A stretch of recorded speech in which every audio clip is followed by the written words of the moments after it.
नमस्ते दोस्तों, स्वागत है आपका अपने YouTube चैनल स्तुति दुबे पर। आज हम बात करेंगे इंडिया के नेशनल सिंबल्स के बारे में। क्या आपको पता है, नेशनल सिंबल सिर्फ हमारी आइडेंटिटी नहीं है, इनका गहरा मतलब और इतिहास है। ये सिंबल्स हमें हमारी जड़ों से जोड़ते हैं और हमारे देश की कहानी बताते हैं। तो आज हम इन सिंबल्स की कहानी को डीपली एक्सप्लोर करेंगे और जानेंगे कि कैसे ये सिंबल्स हमारे इमोशंस, प्राइड्स और कल्चर से जुड़े हुए हैं। भारत के नेशनल सिंबल्स में सबसे ऊंचा स्थान तिरंगे का है। ये हमारी यूनिटी, फ्रीडम और सैक्रिफाइसेस का संगम है। ये डिटरमाइन करता है कि हम आज़ाद हैं, आज़ाद देश के नागरिक हैं। ये रिप्रेजेंट करता है हमारी इंडिपेंडेंस को। इसमें 3 कलर्स हैं और तीनों कलर्स के अलग अलग हिडन पावरफुल मीनिंग्स हैं। सबसे टॉप पर है सैफरन कलर, जो इंडिकेट करता है कंट्री की स्ट्रेंथ, करेज एंड सैक्रिफाइसेस को। ये कलर हमारी ब्रेवरी और सेल्फलेस को दर्शाता है। सैफरॉन कलर स्वतंत्रता संग्राम में शहीद हुए वीरों और स्वतंत्रता सेनानियों की ब्रेवरी को याद करता है। मिडिल बैंड पर है वाइट कलर, जो इंडिकेट करता है कंट्री की पीस, ट्रुथ और प्योरिटी को। लास्ट बैंड पर है ग्रीन कलर, जो इंडिकेट करता है कंट्री की ग्रोथ, प्रॉस्पेरिटी और नेचर को। ये कलर भारत की एग्रीकल्चर और सस्टेनेबल डेवलपमेंट को दर्शाता है। ग्रीन कलर नेचर और इन्वायरमेंटल का हार्मनी है। मिडिल बैंड में वाइट कलर में जो नेवी ब्लू व्हील है, ये इंडिकेट करता है हमारे चक्र को। चक्र यानी हमारा धर्म चक्र। ध्वज में अशोक चक्र का एक बहुत ही महत्व है।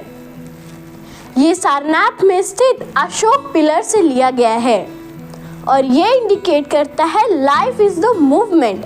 अगर हम मूव कर रहे हैं तब हम जिंदा हैं। हमारे नेशनल फ्लैग के डिज़ाइन का क्रेडिट पिंगली वेंकैया साहब को जाता है, जो एक फ्रीडम फाइटर भी थे।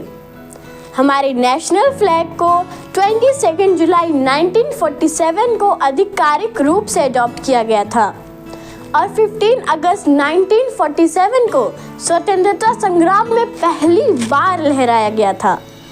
ये दिन हमारे देश के लिए सबसे महत्वपूर्ण मोड़ है, क्योंकि यही वो दिन है जिस दिन हम स्वतंत्र हुए थे और यूनिटी और इंटेग्रिटी की ओर बढ़े थे। ये 3 कलर और अशोक चक्र हमें यूनिटी और जस्टिस की ओर प्रेरित करता है। अब हम बात करेंगे भारत के नेशनल एंथम जन गण मन के बारे में।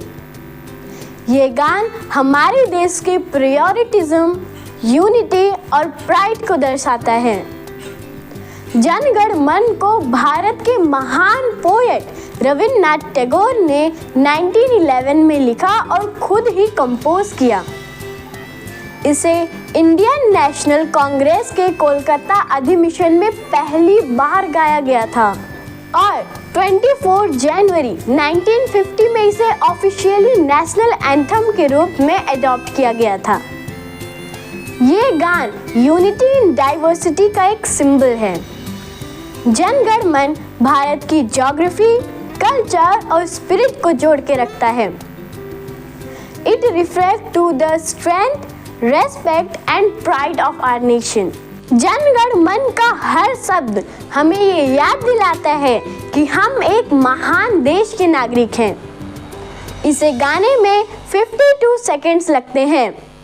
इसे गाते समय हम सबको रेस्पेक्टफुली खड़े होना चाहिए। यह गाना पूरे वर्ल्ड में संदेश देता है कि भारतवासी गर्व से खड़े हैं। Let's sing with pride, respect and love for our nation. अब हम बात करेंगे भारत के नेशनल एल्बम के बारे में। ये केवल एक इतिहास नहीं है, बल्कि हमारी शक्ति, हमारी एकता और सत्य के मार्ग का प्रतीक है। ये भारत देश की आइडेंटिटी और प्राइड को दर्शाता है। अशोक पिलर का निर्माण 3rd सेंचुरी BC में हुआ था। ये सारनाथ में स्थित है, जहां पर सम्राट अशोक ने बौद्ध धर्म अपनाया था और शांति का संदेश फैलाया। ये 4 लायन बैक टू बैक खड़े हैं और ये इंडिकेट करते हैं स्ट्रेंथ, करेज, कॉन्फिडेंस और यूनिटी को। ये लायंस रिप्रेजेंट करते हैं इंडिया की पावर को और लीडरशिप को। धर्म चक्र सिग्निफाइज करता है पीस, ट्रुथ और जस्टिस को। इस एल्बम का यूज ऑफिशियल डॉक्यूमेंट, कॉइन्स और इंडियन गवर्नमेंट सील्स के लिए होता है। इसके नीचे सत्यमेव जयते लिखा है, जिसका मतलब है सत्य की हमेशा विजय होती है। इसे 26 जनवरी 1950 में अडॉप्ट किया गया था। यह हमारे भारत देश की कल्चरल कॉन्स्टिट्यूशनल वैल्यूज को दर्शाता है। अब हम बात करेंगे नेशनल सॉन्ग वंदे मातरम के बारे में, जो हमारे देश की आज़ादी, संस्कृति और बलिदान का प्रतीक है। ये हर भारतीय की आत्मा की गूंज है। इसे महान कवि बंकिम चंद्र जी ने 1817 में लिखा था और महान कवि रविन्द्रनाथ टैगोर ने इसे कंपोज किया था। ये पहली बार 1882 में आनंद मठ में प्रकाशित हुआ था और 1905 में बंगाल के पार्टीशन के समय स्वतंत्रता संग्राम में गाया गया था, जहां पर देशभक्ति की आवाज हर दिलों में गूंज रही थी। वंदे मातरम एक गीत नहीं था, बल्कि उस समय स्वतंत्रता संग्राम के लिए एक नारा बन गया था। भगत सिंह, चंद्रशेखर आजाद, राजगुरु, सुखदेव जैसे क्रांतिकारियों ने इसे गाकर लोगों को जागरूक किया। इसे लता मंगेशकर जैसी गायिकाओं ने गाकर अमर कर दिया। संविधान ने इसे 24 जनवरी 1950 में नेशनल सॉन्ग के रूप में घोषित किया। वंदे मातरम ने हर वर्ग, हर आंदोलन, हर सेनानियों को अपने साथ जोड़ा। वंदे मातरम का हर एक शब्द हमें ये सिखाता है कि अगर हम एकजुट हो जाएं, तो असंभव को भी संभव कर सकते हैं। अब हम बात करेंगे नेशनल फ्लावर कमल के बारे में, जो हमारे देश की संस्कृति, पवित्रता और आध्यात्मिकता का प्रतीक है।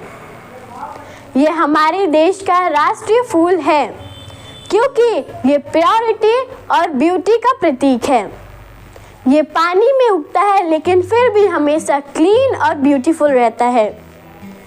इसे माँ लक्ष्मी, भगवान विष्णु और बुद्ध के साथ जोड़ा जाता है। कमल का वर्णन ऋग्वेद, महाभारत, रामायण जैसे महान ग्रंथों में हुआ है। इसे पवित्रता का प्रतीक इसलिए कहा जाता है क्योंकि इसे जल को साफ करने की प्राकृतिक क्षमता होती है। ये आयुर्वेद में भी यूज होते हैं। ये पाचन साफ करने और तनाव कम करने में भी मदद करते हैं। कमल का फूल हमें सिखाता है कि कठिन परिस्थिति में भी सुंदरता और शुद्धता बनाई रखी जा सकती है। ये भारत की आत्मा और पवित्रता का प्रतीक है। ये हमें सिखाता है कि हमें हर परिस्थिति में खिलना और बढ़ना चाहिए। अब हम बात करेंगे पीकॉक की, जो इंडियन नेशनल बर्ड है। ये हमारी ब्यूटी, जॉय और रेजिलियंस का प्रतीक है। Peacocks vibrant feather and majestic presence हमारी रिच कल्चर को दर्शाते हैं।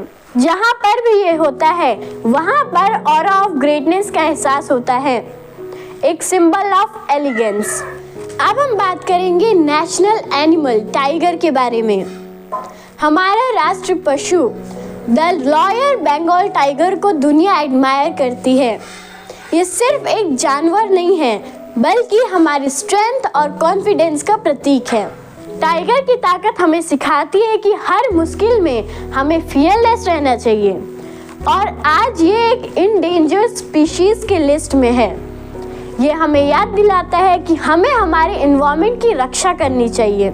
तो दोस्तों, ये था हमारे भारत का कुछ अनशेकेबल सिंबल्स, जो हमारी हेरिटेज, आइडेंटिटी और यूनिटी को दर्शाते हैं। एक सिंबल, एक कहानी, एक लेजेंसी है जो हमारे भारत देश की इंटरनल स्पिरिट को सिंबलाइज करता है। अगर आपको ये वीडियो इन्फॉर्मेटिव लगा तो इसे लाइक करें, अपने फ्रेंड्स के साथ शेयर करें और कमेंट में ज़रूर बताएं कि अगला वीडियो हम किस पे बनाएं। और हाँ, अगर आपने अभी तक चैनल को सब्सक्राइब नहीं किया है तो जल्दी से चैनल को सब्सक्राइब कर लीजिए। मिलते हैं हमारे नेक्स्ट वीडियो में, तब तक के लिए बाय बाय।